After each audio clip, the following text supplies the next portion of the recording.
3 days after my C-section, my husband walked into my hospital room with his arm draped around his secretary and set a stack of divorce papers beside my untouched lunch tray.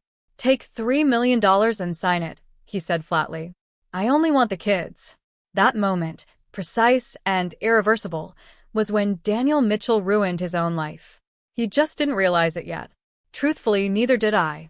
The room carried the familiar hospital scent of antiseptic mixed with warmed plastic, clean, yet oddly stale, like something scrubbed too often but never truly fresh.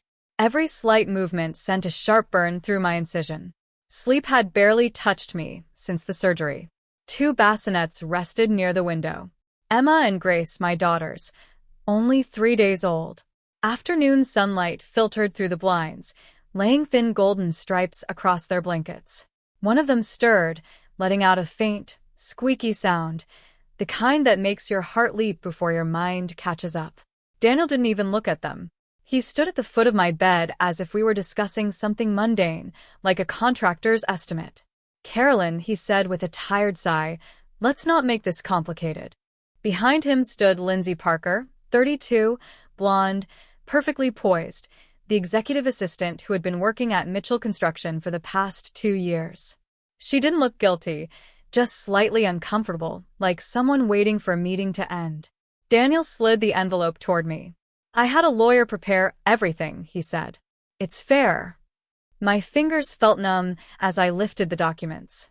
Divorce filing, division of assets, custody agreement, full custody awarded to Daniel Mitchell. I stared at the page for a long moment before asking softly, "You want the babies?" "Yes," he replied instantly. "They'll have stability with me, a proper home." A laugh almost escaped me. Daniel had never changed a diaper in his life. He nodded toward the envelope again. "There's a cashier's check in there. $3 million. He said it casually, like it was nothing, like someone mentioning a few $100s. "Think of it as a clean break," he added. I looked up at him, at Lindsay, and then at the wedding ring still on his finger. "You're serious?" Daniel rubbed his jaw, clearly impatient. "You just went through major surgery. Your emotions are unstable. I'm trying to make this easier." Then his tone dropped. "You're not in any condition to raise newborn twins." Behind him, Lindsay shifted slightly. I noticed her hand resting gently against his back, comforting, familiar, rehearsed. Something cold settled inside me. Not anger, not heartbreak, just clarity. I turned my head toward the bassinets. Grace was awake now, stretching her tiny fists above her head, her mouth opening in a small, silent yawn. Emma slept peacefully, her cheek pressed into the blanket. Daniel followed my gaze. "They'll have a good life," he said. "I can give them things you can't." I looked back at the papers. 10 years. 10 years of marriage. 10 years helping him build Mitchell Construction from a struggling 2-truck operation into one of the largest contractors in eastern Nebraska. Late nights over payroll spreadsheets. Tax documents spread across the kitchen table. Calling subcontractors when he forgot. Managing the accounts while he played golf with clients. And yet, standing in that hospital room, he treated me like I had been nothing more than a temporary employee. My incision throbbed again. A nurse passed by outside, the soft squeak of rubber soles echoing faintly through the door. "Sign it," Daniel said. Before I fully processed the decision, my hand moved. I picked up the pen. The paper crinkled under my wrist. For a moment, the room fell completely silent, except for the distant hum of hospital machines. Then I signed my name. Carolyn Mitchell. Daniel exhaled, relieved, as if a burden had finally been lifted. "Thank you," he said. He gathered the documents, pushed the envelope toward me, and stood.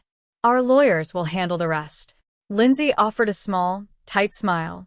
"Take care of yourself," she said politely. Together, they walked out. The door closed softly behind them, and just like that, my marriage ended. I sat there for a long while. The clock on the wall ticked steadily. Grace began to fuss, a thin, uncertain cry. Carefully, I swung my legs off the bed. Pain shot through my abdomen, sharp and immediate, but I ignored it. Mothers learn quickly how to endure pain. I lifted her gently. She weighed almost nothing. Her tiny fingers curled around the edge of my hospital gown. Emma stirred in the other bassinet. I picked her up as well. Now they were both in my arms.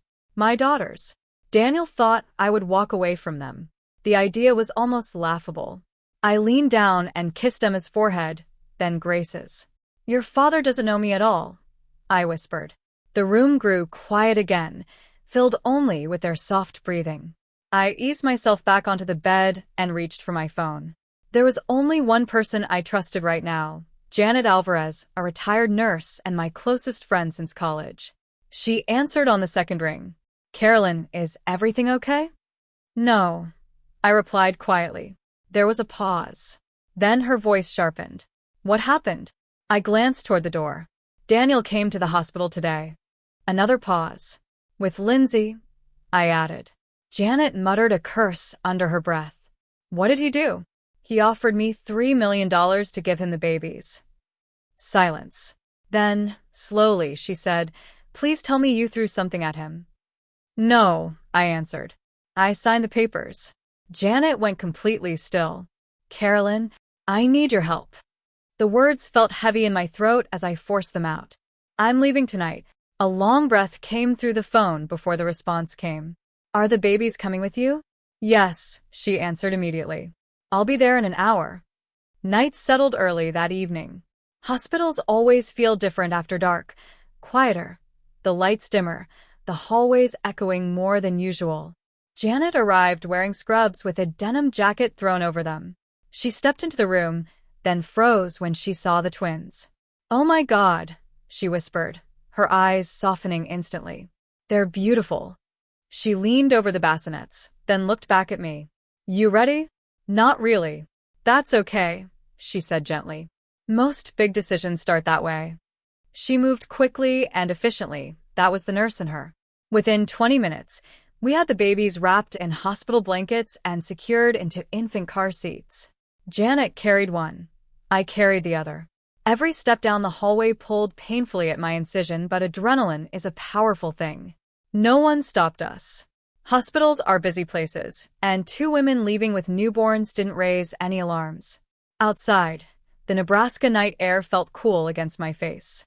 Janet's pickup truck sat beneath a flickering parking lot light. She opened the back door and carefully secured both car seats. I climbed into the passenger seat. For a moment, neither of us spoke. Then Janet started the engine. "Where are we going?" she asked. "Lincoln." She nodded. "Good." The truck rolled out of the hospital lot and onto the quiet street. Omaha passed by in dark storefronts and scattered streetlights. Emma made a soft squeaking noise from the back seat. Grace followed with a sleepy sigh. I twisted around to look at them. Janet glanced at me briefly. "You okay?" "No," I admitted honestly. Then, after a moment, I added, "But I will be." At 6:30 the next morning, Daniel Mitchell woke up in his downtown Omaha condo. He poured himself a cup of coffee, checked his phone, and answered a call from the hospital. By the time he hung up, the coffee had gone cold because his newborn daughters were gone, and so was I. We reached Lincoln just after 1 in the morning. Janet lived in a quiet brick ranch on the south side of town, not far from Holmes Lake. The street was lined with maple trees and slightly leaning mailboxes, the kind of neighborhood where people still brought in each other's trash cans if one had been left out too long. Her porch light was on when we pulled up. The house looked warm and safe, and that nearly made me cry right there. Janet parked in the driveway and turned off the engine. For a second, everything went still. No hospital machines, no hallway carts rattling by, no Daniel. Just the soft ticking of the engine cooling and the faint rustle of the twins in the back seat. Janet looked over at me. "You want 30 seconds to fall apart? Take it now," she said gently. "Then we go inside." I laughed, though it came out shaky. "I don't think 30 seconds is going to cover it." "Then take 45. That was Janet. She always knew exactly how much softness to offer before pushing me forward. She carried Grace. I carried Emma. Every step up her front walk hurt. My abdomen felt tight and hot beneath the waistband of those oversized hospital mesh underwear and borrowed sweatpants. I smelled faintly of hospital soap, milk, and fear. Inside, Janet had already prepared her spare room. A bassinet borrowed from her daughter, a stack of diapers on a folding table, 2 small pink blankets she had clearly bought in a rush on the way over, and a lamp glowing softly in the corner. That room undid me more than the divorce papers ever had. I stood there holding Emma, staring at the bassinet, the changing pad, and the small bottles lined up neatly on the dresser. Suddenly, I couldn't hold myself together anymore. I sat down too quickly on the edge of the bed and sucked in a breath from the pain. Janet took Emma from me without saying a word. Then I covered my face with both hands and cried. Not the polite kind either, I mean the ugly, exhausted crying that starts in your chest and makes your whole body shake. The kind that comes when there's no one left to impress. Janet let me cry for about a minute. Then she said, "All right, enough. You can break down, but you're not staying down." I lowered my hands and looked at her. Mascara from 2 days ago had probably smeared halfway to my ears. My hair was greasy. My face was swollen from surgery, crying, and no sleep. I must have looked terrible. And somehow that helped because I had no energy left for pretending. "I don't know what I'm doing," I whispered. "Yes, you do," Janet said firmly. "You're protecting your girls." The words landed hard because they were true. Not revenge. Not drama. Not pride. Protection. I nodded once, then stood up again. "Okay," I said. "Tell me what to do next." The next few days blurred together. Feeding schedules, pain medication, legal panic, and almost no sleep. That first morning in Lincoln, I sat at Janet's kitchen table in my robe while she made coffee strong enough to raise the dead. The twins were finally asleep after what felt like an all-night protest against being born. Sunlight spilled across the yellow Formica tabletop. Janet slid a mug toward me. "Drink that before you turn into a ghost." I wrapped both hands around it. Her kitchen smelled like coffee, toast, and baby formula, a normal, comforting, lived-in smell. I hadn't realized how badly I needed that. Janet sat across from me, with a legal pad. "Start at the beginning," she said, "and don't leave out the parts you're embarrassed about." I gave a tired little laugh. That could take a while. I canceled my dentist appointment. So I told her everything, not just about the hospital room, but the whole story. How Daniel had changed slowly, not all at once. That's the part people don't always understand. Men like him rarely show up with a warning sign that says, "I'm going to break your heart and rewrite the story so it looks like your fault." They ease into it, one small act of disrespect at a time.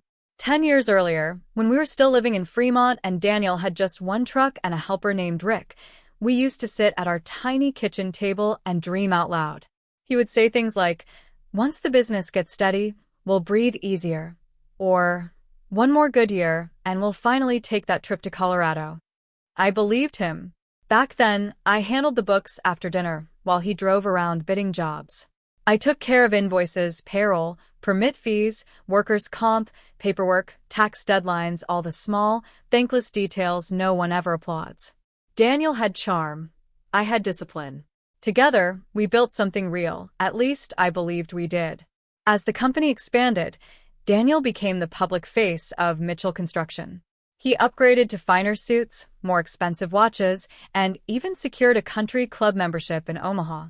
He began saying things like, "You don't need to worry your head about this part," whenever I asked questions. At first, I assumed he was trying to shield me from stress. Later, I realized he was pushing me aside. The strange part is that I allowed it because by then I was nearly 40, still hoping I might have a baby if I just held on a little longer, and I was tired. Tired women make compromises they would never advise their daughters to make. Janet listened without interrupting. At one point, she simply said, "He didn't get smarter. He got more arrogant." "Same difference," I muttered. "No," she replied. "Smart men hide it better." That actually made me smile. Then my phone buzzed on the table, an unknown number. My stomach dropped, but I answered anyway. "Carolyn Mitchell?" a man asked. "This is she." "My name is Robert Klein. I represent Daniel Mitchell." Of course he did. I pressed my free hand against my forehead. "What do you want?" "Mr. Mitchell is deeply concerned for the welfare of his children. He would prefer to resolve this privately." I almost admired the nerve. "Privately?" I said. He served me divorce papers in a hospital room, with his mistress standing there. The lawyer ignored that. If you return the children immediately, Mr. Mitchell is prepared to be generous. I let out a short laugh. He already tried generous. There was a pause. Then his tone cooled. If you do not cooperate, this may become a custodial abduction matter. That phrase hit like ice water, custodial abduction. My daughters were 3 days old, and some man in a tie was already reducing them to a legal strategy. I am their mother, I said. Yes, he replied smoothly, but you left the hospital in a highly emotional state shortly after major surgery. That won't play well, Mrs. Mitchell. I gripped the edge of the table so tightly my knuckles ached. Janet was watching me. She could tell from my expression that this wasn't good. The lawyer continued, Mr. Mitchell is willing to overlook the current disruption if you bring the twins back today. Tell Mr. Mitchell, I said, my voice trembling now, that if he wants to talk about disruption, he can start with bringing his secretary to my hospital room. Then I hung up. My hands were shaking. Janet reached over and took the phone from me. Good, she said. Now cry later. Right now we make a plan. That afternoon, Daniel went on local television. Janet had the news playing in the living room while she folded baby clothes. I sat in the recliner, trying to get Grace to latch properly while Emma slept on my chest. The anchor's tone turned serious. Our next story involves Omaha businessman Daniel Mitchell, who says his newborn twin daughters were taken from the hospital by his estranged wife. I looked up, so quickly Grace slipped off and began wailing. Then Daniel appeared on the screen, gray sport coat, concerned expression, controlled voice. I knew that look. He used it with inspectors, bank officers, and anyone else he wanted to charm into agreement. This is a private family matter, he told the reporter, but I'm worried. Caroline has been under a lot of emotional strain. I just want my daughters safe.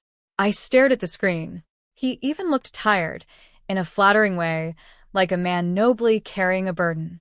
Heat crept up my neck as he continued speaking. My only concern is those little girls. They need stability. They need medical follow-up. If Carolyn sees this, I'm asking her to do the right thing. Janet muted the TV. The room fell silent, except for Grace crying and my own ragged breathing. Look at me, Janet said. I didn't because if I had, I was afraid I might throw the remote through her television. Caroline. I turned to her. He's building a story, she said. I swallowed hard. I know. He's making you sound unstable. I know. And if you sit here and do nothing, that story becomes the truth. I looked back at the blank screen. My reflection stared at me, pale, exhausted, angry. Something shifted inside me then, not into rage, but into decision. I finally understood what Daniel was counting on. Not that I'd run, but that I'd be too ashamed, too hurt, too physically broken to fight back in a way that mattered. He thought that if he looked polished enough and spoke calmly enough, no one would notice what he'd done. He forgot that I knew where all the paperwork lived, not physically anymore, but in my head and in other places. I handed Grace to Janet, stood up too quickly, and winced. Where are you going? She asked. To wash my face, I said. Then I paused in the doorway and turned back. And tomorrow, I'm hiring a lawyer. Janet nodded once. Good. I took another step, then stopped again. There's more, I said. What do you mean? I leaned against the doorframe. When Daniel started pushing me out of the business last year, I copied some records. Janet's eyebrows lifted. How many? Enough to make him nervous. Now she smiled for real. That's my girl. The next morning, Janet drove me to a family law office near downtown Lincoln called Becker Shaw and Lell, a brick building with fake ferns in the lobby, a receptionist with kind eyes and reading glasses hanging from a chain. My attorney was a woman named Denise Shaw, late 50s, silver bob, navy suit, no nonsense. She shook my hand, glanced at the twins in their carriers, then looked back at me. She said I left the hospital because I feared my children might be taken from me. I answered, yes. Then she asked, did you plan to vanish for good? I shook my head. Good, she replied. Judges understand mothers who are scared. They don't appreciate disappearing acts. I admired that she was straightforward, offering no sugarcoating. I recounted everything. She barely interrupted, only jotting notes with her fountain pen and asking precise, incisive questions. When I finished, she leaned back and said, "Your husband made a miscalculation." I responded, "That's a polite way of putting it. He weaponized timing, assuming you'd be too physically vulnerable to respond effectively." She raised an eyebrow. "That sounds like Daniel." Folding her hands, she asked, "Do you want a straightforward custody case, or do you want the full truth uncovered?" I hesitated. Until that moment, I hadn't fully admitted to myself what I wanted. Not money. Not revenge. No, I wanted him to stop controlling the narrative. I needed the record corrected. I wanted the truth documented. Denise nodded thoughtfully. "Then you also need a forensic accountant." I exhaled slowly. "I know someone," I said, and I did. Tom Weller, based in Grand Island, a quiet, meticulous former IRS auditor. I'd met him years ago during a compliance issue with a subcontractor. Daniel had despised him for noticing details, which made me trust him instantly. Denise studied me. "You came in more prepared than most." I almost said, "I spent 10 years married to a man who trained me to expect the worst," but instead I simply said, "I learned from experience." Back at the house, the sky had flattened to a dull gray. One of those typical Nebraska afternoons where the world seems exhausted. Emma began crying before we even stepped inside. Grace soon joined. I stood in Janet's kitchen, juggling a diaper bag sliding off my shoulder, the ache from my incision, court documents tucked under one arm, and 2 wailing newborns in front of me. For a fleeting, ugly moment, I nearly lost my composure. I almost called Daniel, not to get him back, but because I was bone-tired, and that kind of fatigue makes irrational ideas sound reasonable. The voice in my head whispered, "Maybe work something out. Maybe let him have weekends. Maybe stop before this escalates." Then I recalled his hand on Lindsay's back, his words, "I only want the kids," the TV interview, the lawyer's threat, and the weakness dissolved.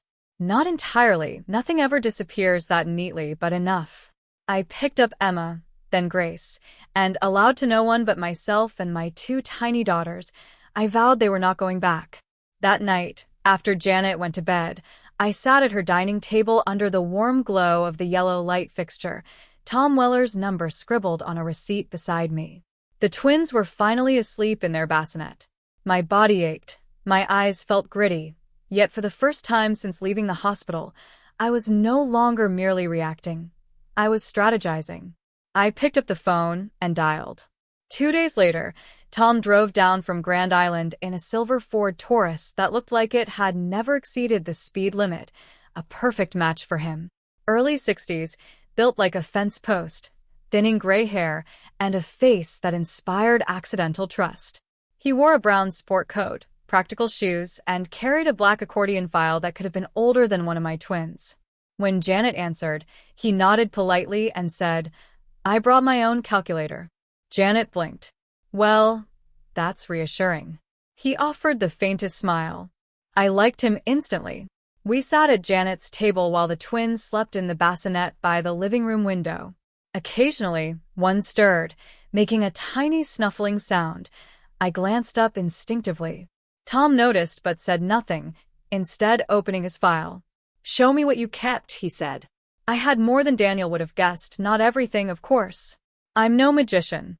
But over the last year, as Daniel edged me away from the company accounts under the pretense of Lindsay, streamlining operations, I had copied what I could: payment summaries, tax filings, vendor spreadsheets, internal transfer records, even a few emails I'd printed because they had unnervingly tightened my stomach at the time.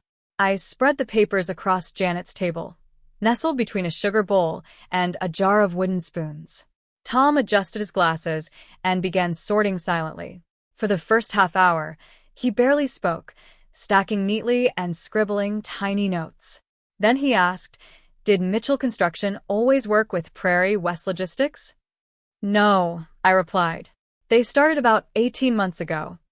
He nodded, jotted something down, then tapped one sheet with his pencil eraser. "This subcontractor ID number is incomplete." I leaned in. What does that mean? He explained, either someone was careless, or they assumed no one would scrutinize the records closely. Janet placed a plate of sandwiches on the table. I hope it's just carelessness and not criminal intent, she said. Tom looked up. In my experience, those often go hand in hand. That drew the first real laugh for me in days. Strange, laughing while surgical tape tugged at my skin and fear still lodged in my chest. But maybe that's how people survive. Not by feeling one emotion at a time, but by carrying several simultaneously and somehow moving forward.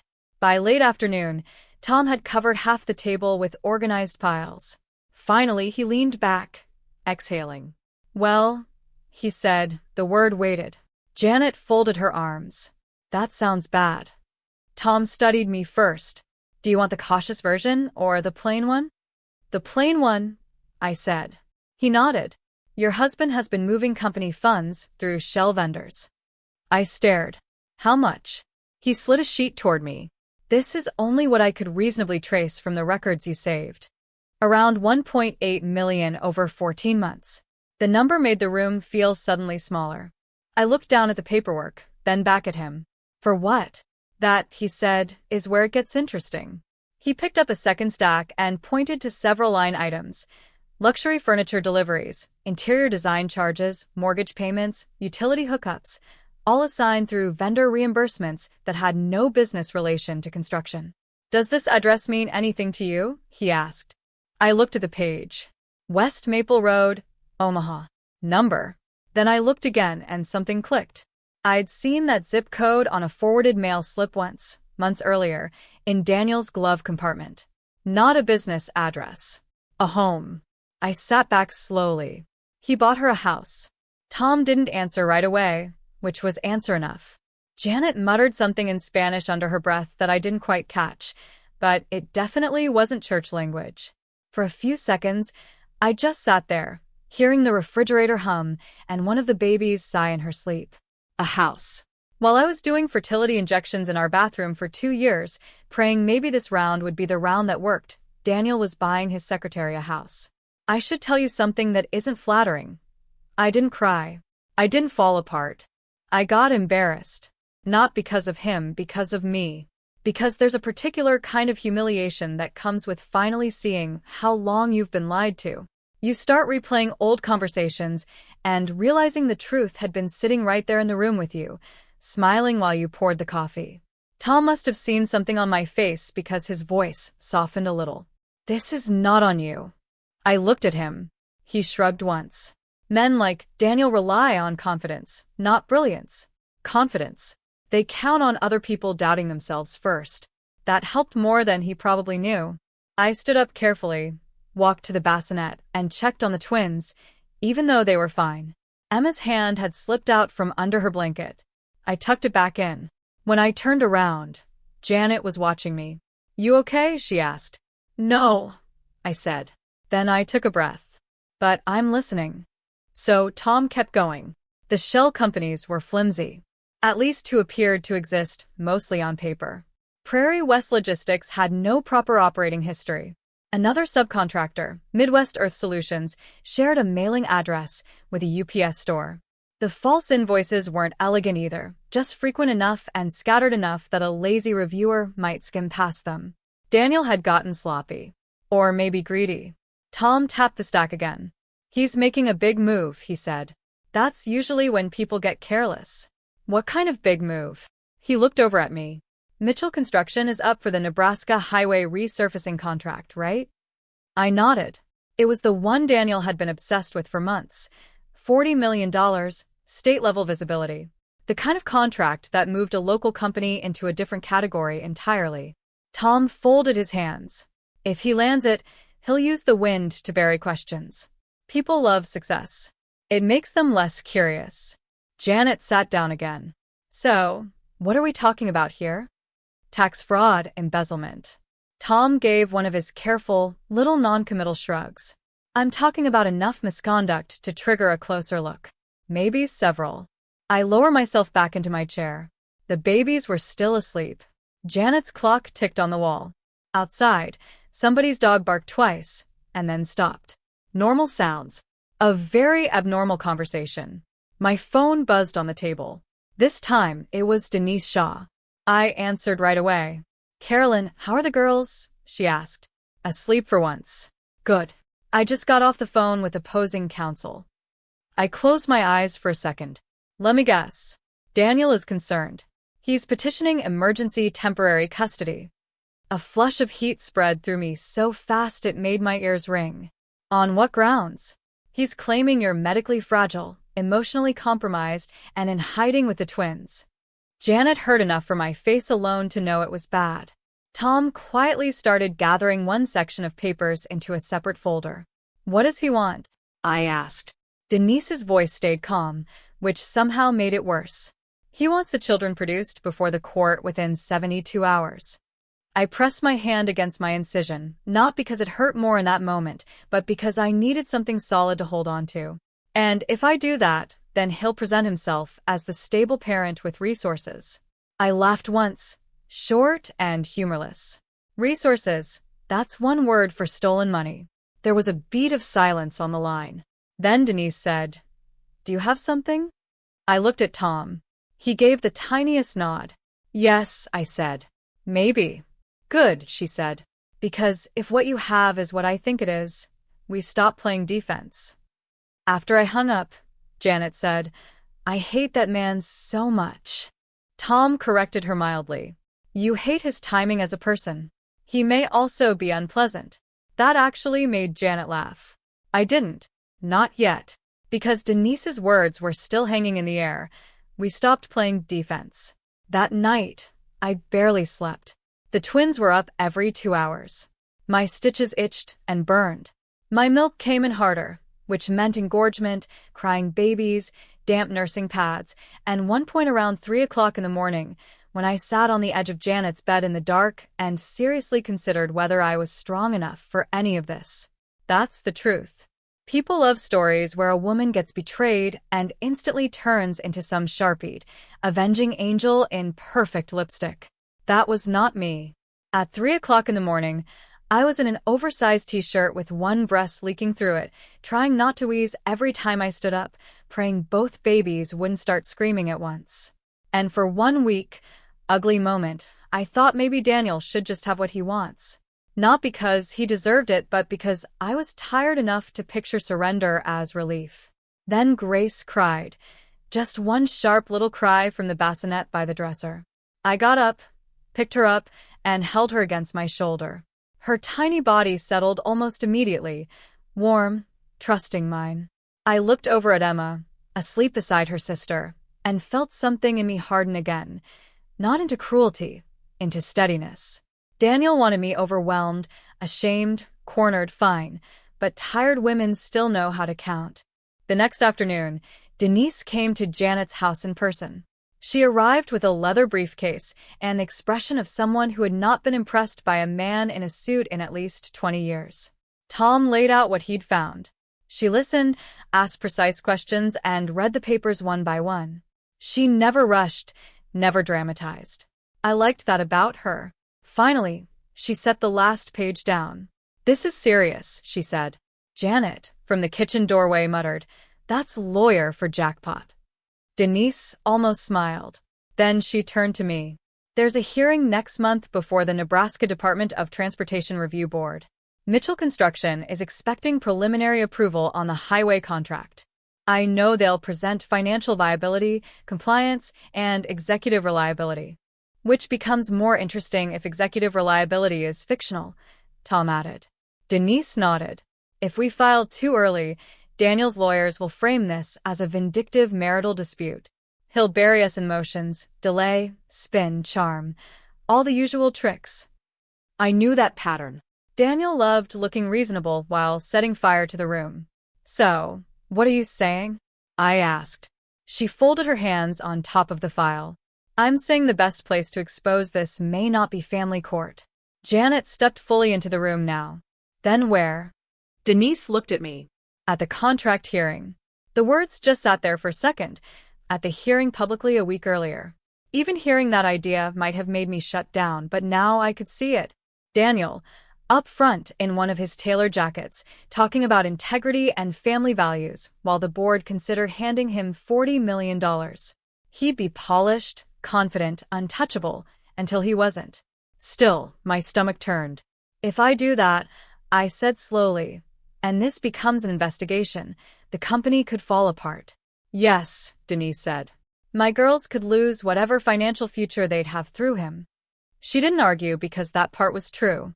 I looked over at the bassinet. Emma was awake now, blinking at the ceiling like she had questions about this whole world already. I swallowed hard. I don't want my daughters growing up with a father in prison. No one is asking you to want that, Denise said. I'm asking whether you want a man with hidden money, fraudulent vendors, and a fabricated public image to use a state contract to fund a custody war against you. That one hit because suddenly the choice was clearer than it had been 5 seconds earlier. This wasn't about punishing Daniel for cheating. This was about removing the machine he planned to use against me. Janet spoke quietly. He's not going to stop on his own, Carol. I knew that. I had known it the moment he walked into that hospital room and treated my daughters like line items. Still, I had one more concern. If I do this, I said, I want the girls protected. No media names, no photos, no circus. Denise nodded immediately. That can be arranged. Tom closed his file. Then I'll keep building the record. I sat there for a long moment. My body still hurt. My marriage was ash. My husband was trying to brand me unstable while he moved money through fake vendors. And somehow, in the middle of all that, my daughters had started making the sweetest little noises in their sleep. Life is strange that way. Heartbreak on one side of the room, hope on the other. I let out a breath. Then I said, I'll do it. Janet straightened. Denise gave one firm nod, like a deal had just been struck. Tom simply wrote something down. I looked at the bassinet again and spoke more quietly. I'm done running. That evening, after everyone left, I sat alone in Janet's living room with both girls asleep across my lap, one in each arm, and the lamp turned low beside me. The house was quiet except for the old furnace kicking on now and then. I looked down at Emma's tiny mouth, Grace's curled fingers, their soft dark hair. Then I thought about Daniel standing in front of a room full of officials, smiling, that smooth smile, expecting another easy win. For the first time since the hospital, I pictured the moment his face would change. Not because I wanted spectacle, but because I wanted truth. And I was finally ready to bring it into the light. The hearing took place on a gray Tuesday morning in Lincoln. Nebraska Department of Transportation headquarters sat in a wide concrete building just east of downtown. Not fancy. Government buildings rarely are. Long hallways, fluorescent lights, a faint smell of copier toner and old carpet. Janet drove us there in her pickup. I sat in the passenger seat with the twins' car seats behind me. Emma slept the whole drive. Grace made soft little hiccup sounds every few minutes. My stomach twisted the closer we got. Not fear exactly, more like the feeling you get before stepping into very cold water. Janet noticed my hands gripping my coat. You're shaking, she said. I know. You can still walk away. I turned to look at her. No, I said quietly. I can't, because if I did, Daniel would keep telling the story his way, and eventually everyone would believe him. We parked across the street. Tom met us on the sidewalk, carrying his same accordion file. Denise arrived 5 minutes later in a dark blue coat and low heels that clicked sharply on the pavement. She looked at the babies first. Those two are about to attend their first government meeting, she said. Janet snorted. Welcome to Nebraska. Inside, the hearing room looked exactly how you'd imagine. A long table for the board, rows of folding chairs, a podium near the front, state flags in the corner, about 20 people scattered around, contractor staff, a few reporters who'd come mostly out of habit. Highway contracts were routine business here. Mitchell Construction was scheduled second on the agenda. We took seats near the back. The twins stayed quiet, which felt like a miracle. My incision still ached when I shifted, but I barely noticed anymore. Adrenaline does strange things to pain. At 9 sharp, the board members filed in, 5 of them. Clear's throat. Serious expressions, coffee cups, stacks of paperwork. The chairman cleared his throat. Let's begin. The first contractor presented a bridge repair proposal. I heard maybe half of it. My focus kept drifting toward the door. Then it opened. Daniel walked in, gray suit, blue tie, perfect hair. Lindsay followed behind him, carrying a leather portfolio. They didn't see me at first. Daniel shook hands with two board members, smiling easily, confident the way he always was before big deals. For a moment, watching him, I felt something strange. Not love, but familiarity. The memory of the man I used to believe in. Then Lindsay leaned close to whisper something in his ear, and that memory vanished. They took seats near the front. The chairman shuffled papers. Next item, Mitchell Construction Highway Resurfacing Proposal, District 4. Daniel stood, buttoned his jacket, and walked to the podium. He looked exactly like the man who'd appeared on television the week before. Calm, responsible, concerned father, respected businessman. I appreciate the board's time today, he began. His voice filled the room, confident, polished. He spoke about workforce reliability, cost efficiency, years of successful projects across eastern Nebraska. Then he said the line that made my stomach tighten. At Mitchell Construction, we believe integrity is the foundation of every road we build. Janet leaned toward me and whispered, "Well, that's bold." Daniel continued. He talked about job creation, community partnerships, safety, compliance. Every sentence sounded clean and respectable, exactly the story he wanted told. Then Denise touched my arm. "Now," she said quietly. My heart jumped hard in my chest. I stood. Every movement felt louder than it probably was. My coat rustled. One of the car seat handles clicked. People turned. Daniel glanced over casually and froze. For a second, he didn't seem to understand what he was seeing.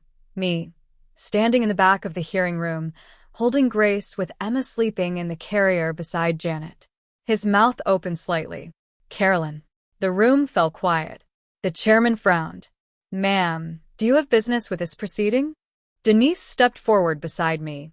"Yes," she said calmly. "We do." Daniel stared like someone had just dropped a snake on the floor. "What is this?" he said sharply. I walked slowly down the aisle. Every step echoed in the silent room. Grace stirred in my arms but didn't cry. I stopped near the front table. Daniel's face had gone pale under the fluorescent lights. "Caroline," he said again, voice tight. "Now, this isn't the place for a family dispute," I asked quietly. Denise spoke before he could continue. "My client has information directly relevant to the board's evaluation of Mitchell Construction." The chairman leaned forward. "What kind of information?" Tom stepped up beside us and placed his accordion file on the table. "Financial documentation," he said. Daniel's eyes flicked to the file, then back to me. Something in his expression changed. Not anger, calculation. "Carolyn," he said, lowering his voice slightly. "Whatever this is, we can discuss it privately." I looked at him. Really looked.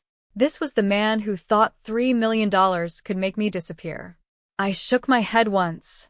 "Number." Tom slid a small USB drive across the table toward the board. "This contains internal accounting records, subcontractor payment histories, and vendor documentation associated with Mitchell Construction." One of the board members picked it up. "What are you alleging exactly?" Tom answered calmly. "Potential financial misconduct." The room got very still. Daniel laughed once, but it sounded forced. "This is ridiculous," he said. "My arranged wife is upset about our divorce." Denise spoke again. "The documentation includes false vendor invoices, shell companies, and off-book transfers totaling approximately $1.8 million. Now the reporters in the back started paying attention. Pens moved. Phones came out. Daniel's confidence cracked. "That's nonsense," he snapped. Tom didn't react. One of the board members handed the USB to a staff technician. "Let's review it." The technician plugged it into a laptop connected to the projector screen. The first document appeared: payment logs, vendor names, transfer totals. Tom pointed. "Prairie West Logistics, Midwest Earth Solutions. Neither entity maintains legitimate construction operations." Daniel's jaw tightened. "These are legitimate subcontractors." Tom flipped another page. "Both mailing addresses correspond to commercial mailboxes." The chairman looked at Daniel. Mr. Mitchell. Daniel shifted his stance. I'll need to review whatever these people claim to have.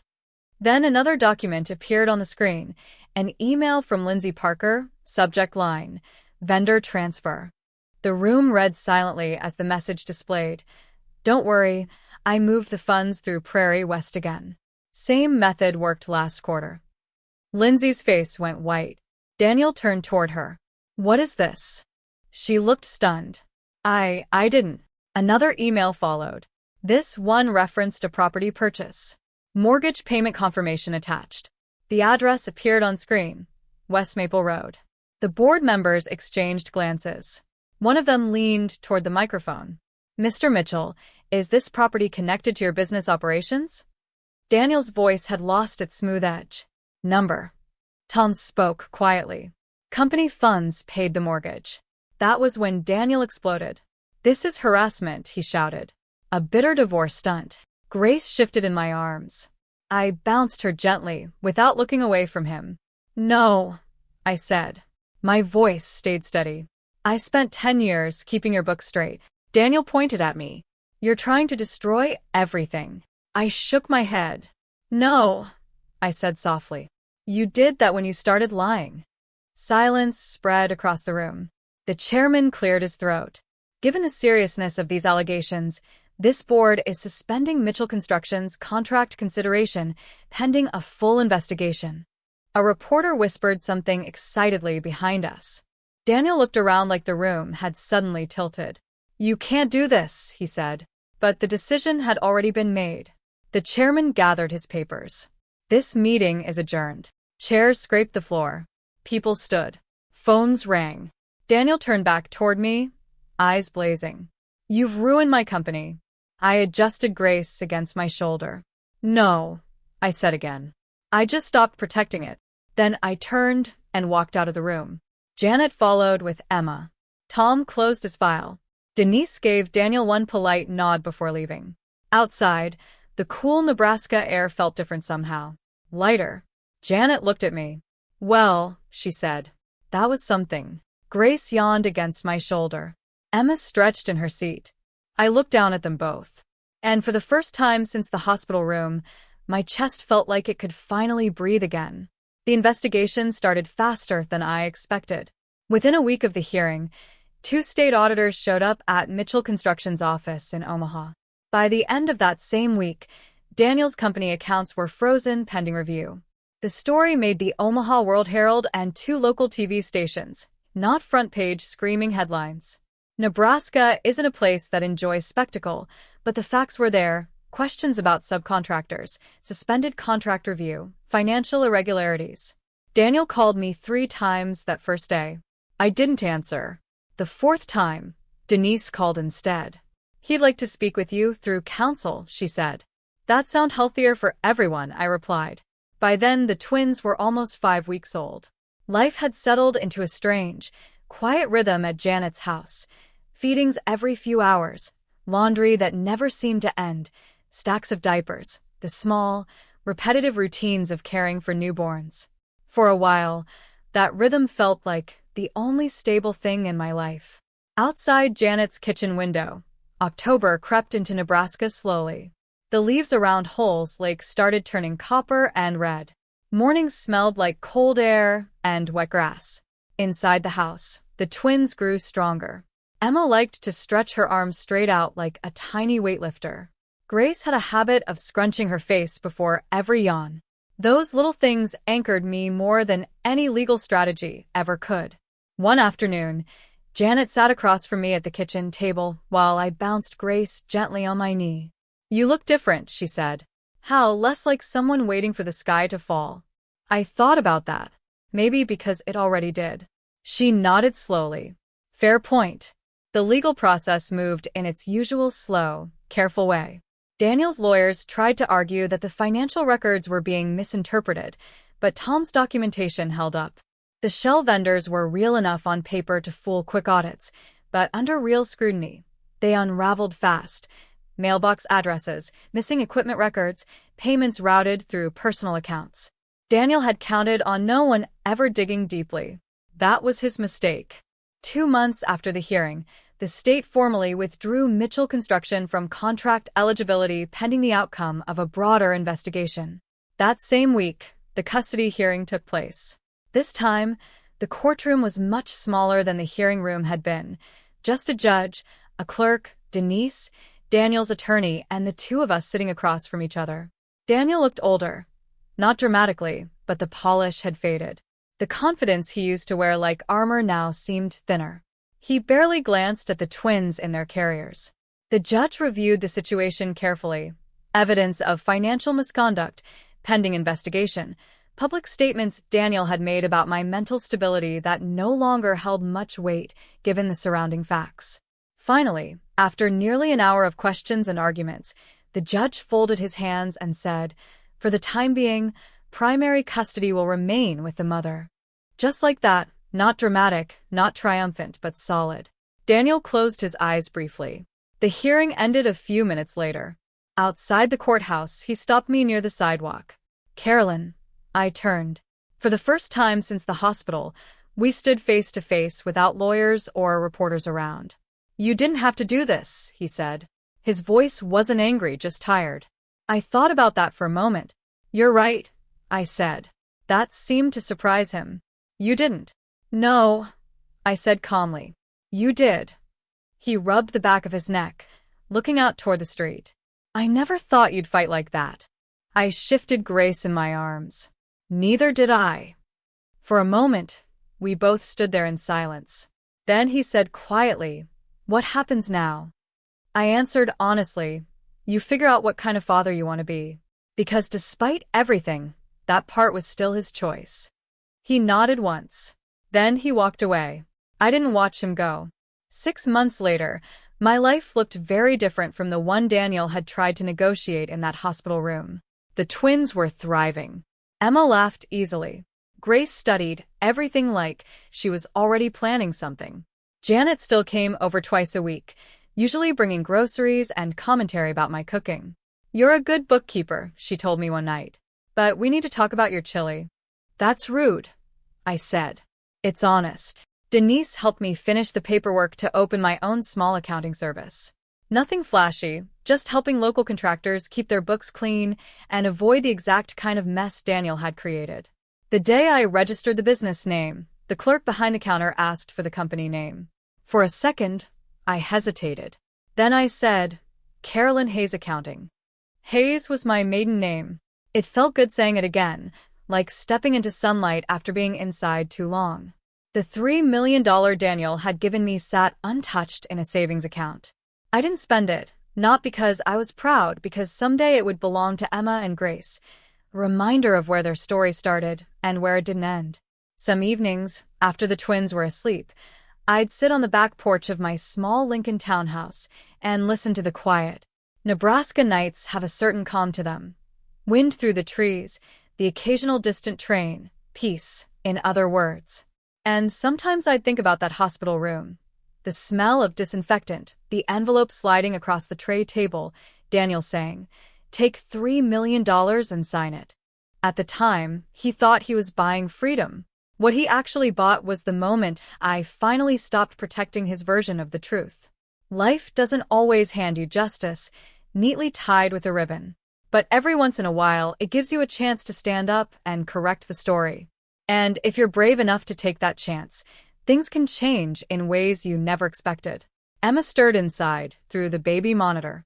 Grace made a sleepy sigh. I stood up and went inside. Because at the end of the day, those two little girls were the only reason any of this mattered.